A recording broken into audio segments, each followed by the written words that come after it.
Ocean was formed in 1983 by David Ward and John Woods under the original name of Spectrum Games.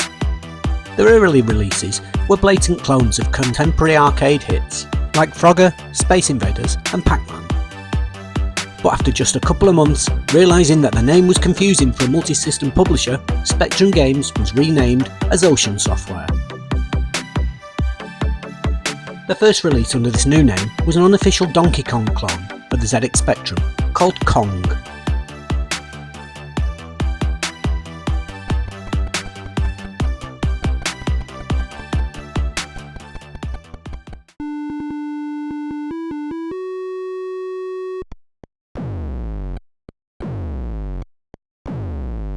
Released for the 48K Spectrum towards the end of 1983, Kong was widely available at retail for the price of £5.90, selling well and earning young programmer Paul Owens a cool £5,000.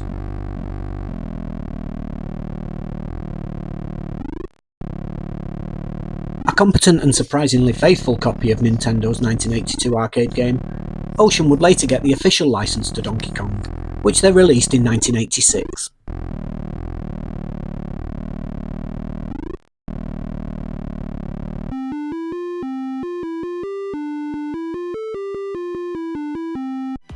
Throughout the 1980s and early 90s, the name Ocean became synonymous with big-name arcade and movie licenses. But despite massive hits like Batman, Platoon and RoboCop, not all of their releases were of high quality. A rushed release to meet a hard deadline for a case catalogue order, Street Hawk is widely recognised as one of Ocean's low points. They would release a second version of the game a year later, but it wasn't much better. But even Street Hawk can be beaten in the race to the bottom, and in terms of Ocean's worst game, there can be only one. Here we are, born to be kings, we're the princes of the universe. Blending swords and sorcery mythology with urban fantasy, Highlander brought us a race of immortals, fighting epic battles in a story spanning 400 years. Ocean's Highlander, however, is boiled down to a simple 1 versus 1 sword fight. Despite the large move count in the inlay, and the promise of realistic sword fighting, the reality is a game where you never feel in control, as on-screen action never seems to represent what you're doing with the joystick. With only 3 opponents, and each loaded separately, Highlander was a disaster on all 3 formats. But despite the same controls and gameplay, the Amstrad and C64 at least have colour graphics, a reasonable theme tune, and at least some sound effects. So the Spectrum version, with its poorly defined sprites and near silence, is the clear loser, and Ocean's worst ever game. But away from films and arcade conversions, Ocean was home to many great original games. Games like Whizball, Where Time Stood Still, and Matchday are all well regarded. And as Ocean were riding the crest of the licensing wave, some developers were still coming up with innovative new ideas, such as John Ritman with the spiritual successor to his isometric Batman game. Modifying his game engine to support 2 playable characters, Ritman and his regular graphics partner Bernie Drummond delivered what may well be the greatest isometric 3D game of the 8-bit era, Head Over Heels. The game would be ported to 16-bit micros a few years later, but in truth they added nothing more than icing on top of an already delicious cake. All of the 8-bit versions were very highly regarded by both press and public, and are all almost identical in gameplay. The C64 did have some small adjustments, such as fewer enemies, and unusually for a Commodore game, it was mostly monochrome graphics to help out its struggling processor. But the Amstrad CPC conversion from the ZX Spectrum original is the cream of the crop, with its very colourful graphics, fast gameplay and lovely sound.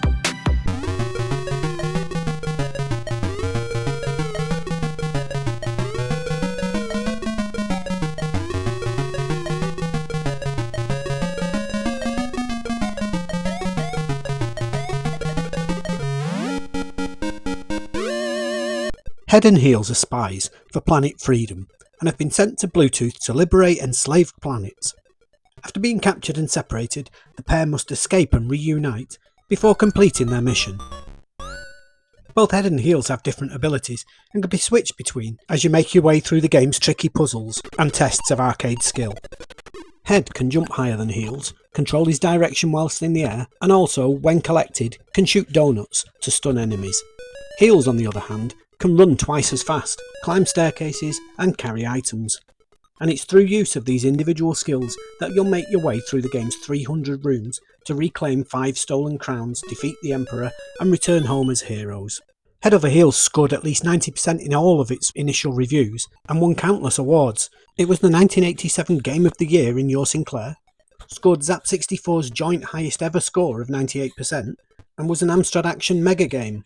And bigger than that, it was voted the 3rd best Commodore 64 game of all time in Commodore Force, and the 24th best Amiga game in Amiga Power. So I've no hesitation in bestowing it with the crown of Ocean's best ever game.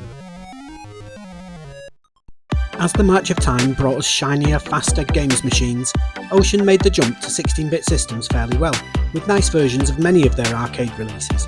But it was with the move to consoles that Ocean began to flounder.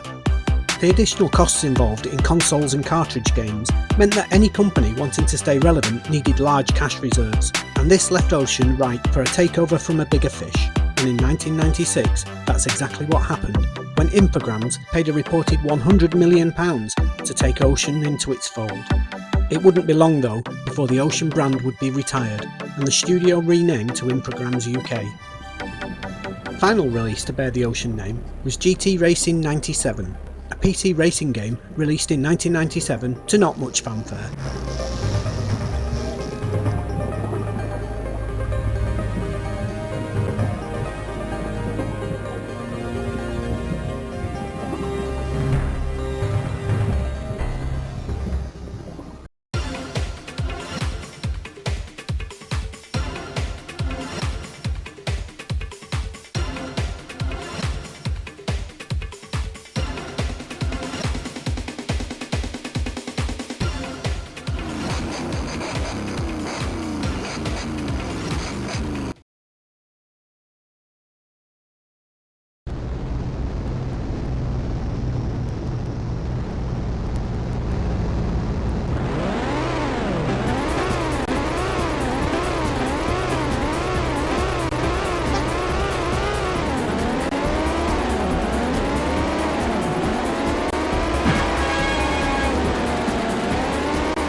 Whilst praised for its arcade excitement, with just enough simulation depth, booking ships across multiple countries, and fast but forgiving handling, GT97 was a fun arcade racer. It just didn't do anything new to make it stand out. And with no licensed cars, we had to make do with fake brands and generic names like Hurricane and Predator.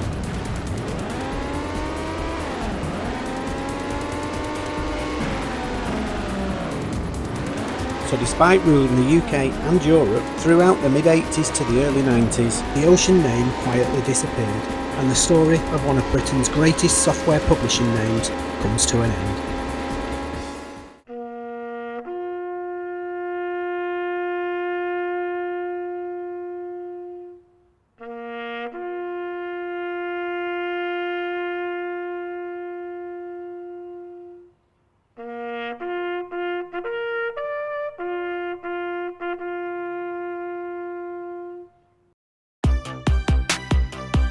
I originally intended this video to be the start of a series of YouTube shorts, but quickly realised that 3 minutes wasn't enough time to cover 4 games and the history of such an important company, so I expect I'll continue with standard widescreen videos in future. Let me know in the comments which publisher or developer you'd like me to cover next, or if you have any issues with my choices for Ocean's best and worst. You can use these links for more of my retro gaming content, and until next time, thanks for watching Sir Clive's Retro Games World.